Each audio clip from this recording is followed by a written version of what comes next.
Добар ден, ученици! Добредојдовте на денешниот видеочас по предметот општество.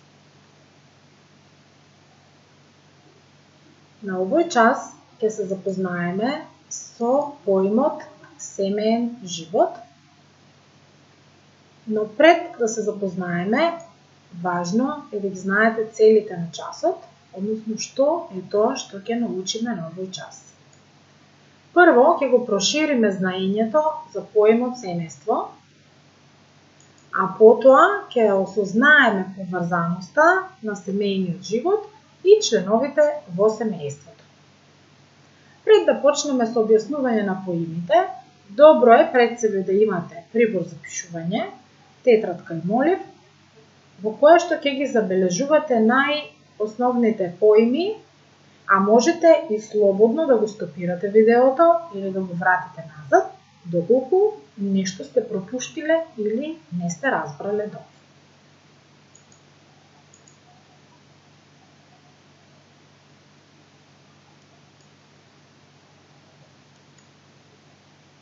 Се поставува прашањето: што е семејство? Затоа што без да го знаеме поимот семејство, да знаеме да кажеме што е семејство и да објасниме, не можеме да учиме за семеен живот. Поимот семејство значи, представува заедница на родители, старатели и деца или други родбини, доколку живеат заедно во ист дом.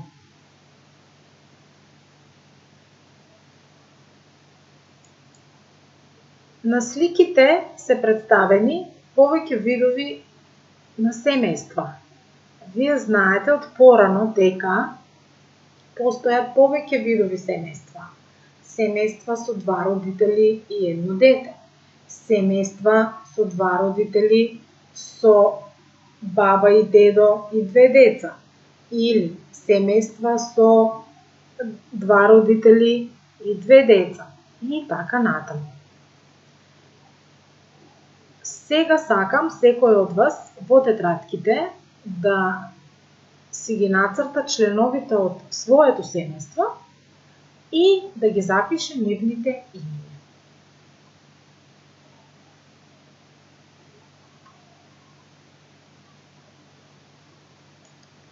Доколку го направивте тоа,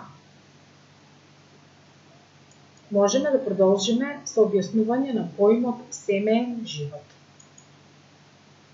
Семејниот живот се одвива во семејството, со емотивна поврзаност помеѓу членовите.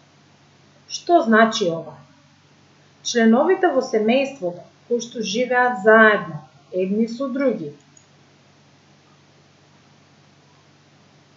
го сочинуваат семејниот живот.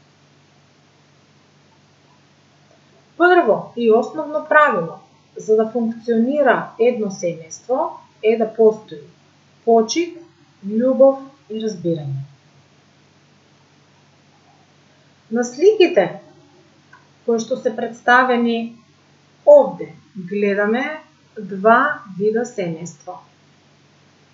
Дали и на двете слики е представено семејство во кое што членовите се почитуваат, се сакаат и се разбираат? Да. Зошто? На првата слика гледаме дека родителите и децата се среќни.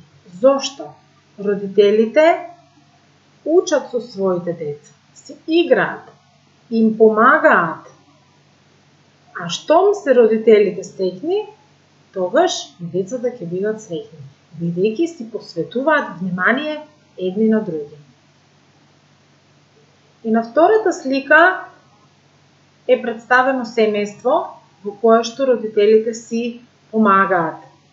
Тоа е многу важно за семејниот живот да биде убав и успешен. Не е важно дали и кои работи ги работат родителите во домот. Без разлика. Заеднички си помагаат и со тоа прават убава семејна хармонија.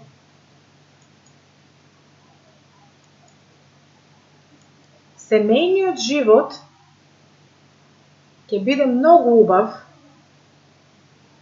а тоа значи дека децата ќе растат во семејна хармонија и ќе бидат среќни само ако родителите или старателите се почитуваат, не се навредуваат, си помагаат, се сакаат и се разбираат еден со друг. Семејството, на кое што е представено на сликата, представува хармонично семејство, среќно семејство, во кое што членовите, без разлика дали се родителите или децата, се среќни бидејќи се заедно едни со други и си посветуваат внимание. Во овој случај заедно играат надвор во дворот. Само таквиот семејен живот може да придонесе семејствата да бидат среќни и членовите што живеат во нив да бидат среќни.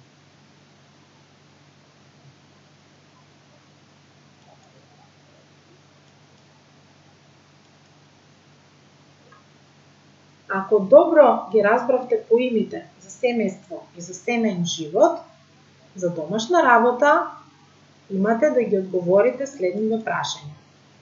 Запишувајте си ги во вашите тетрадки. Прво, што е семејство? Ајде да повториме.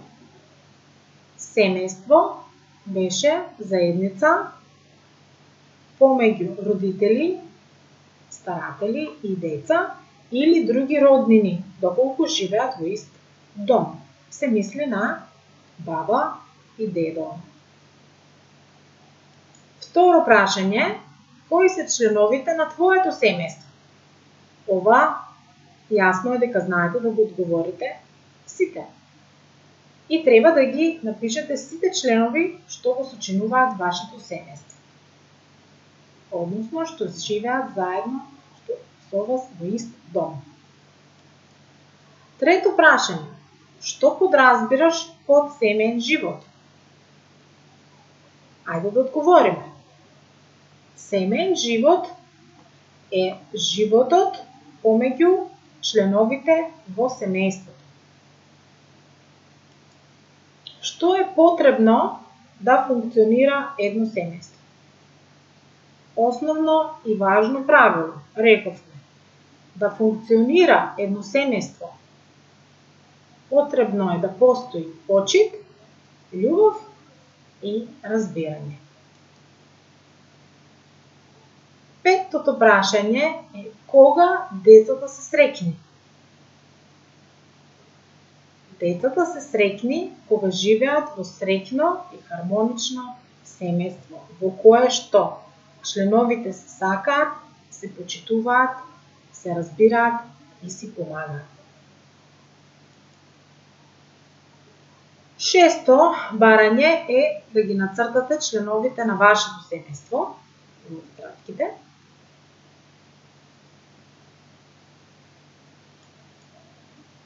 А овде сакам да ви укажам и на непознатите зборови кои што ги сретнавме во видеочасот. Старател.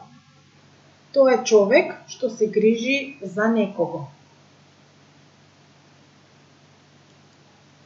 И хармонија во семејството значи согласување или разбирање на членовите во семејството.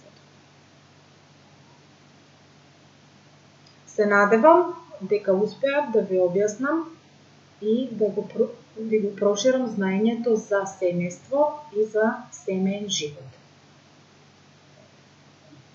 Ве поздравувам и се гледаме наскоро на друг видеочас. Довидување!